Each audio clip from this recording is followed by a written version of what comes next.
আজকে সোশ্যাল মিডিয়ায় কিছু কথা বলবো, সকলেই শুনবেন।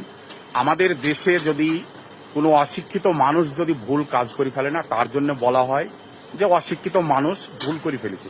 কিন্তু একটা শিক্ষিত মানুষ কি করে ভুল কথা এবং ভুল ডিসিশন নিতে পারে বলতে পারবেন? আজকে আমাদের পশ্চিমবাংলা রাজ্যের মুখ্যমন্ত্রী মমতা ব্যানার্জি, সে আজ 10 কোটি জনগণের উপরে একজন।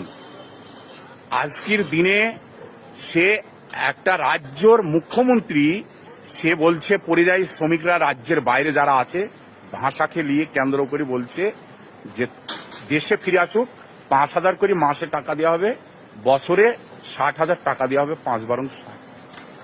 এই টাকায় কি পরিযায়ী শ্রমিকদের চলে গো? হ্যাঁ, আর চিন্তা করতে পারবেন, আমি আমার জীবনে প্রথম গাড়ির ব্যবসা করতে যাই, 4টি গাড়ি করেছিলাম। আজ এমভিআইয়ের অত্যাচারে আর প্রশাসনের অত্যাচারে আমার ভিটি মাটি উচ্ছনে হয়ে গেছে, জানেন?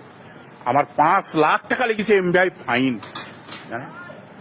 আমার জেলার এমভিআই, সে বহরমপুরে আমাকে বলছে মাথায় পানি ঢেলি বাঁচি রাখ, যতক্ষণ ফাইনটা না দিচ্ছে ততক্ষণ বাঁচি রাখ।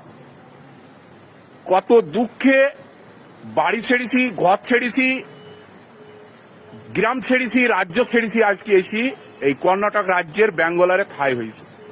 এখানে যে সকল আমার পরিযায়ী শ্রমিক ভাইরা আমাকে চেনে না, তারা আশ্চর্য হয়ে যায় যে কামাল ভাই, তোমার 4টি গাড়ি ছিল গো, আর আজ তুমি এখানে আমাদের সঙ্গে পরিযায়ী শ্রমিক হয়ে গেলি।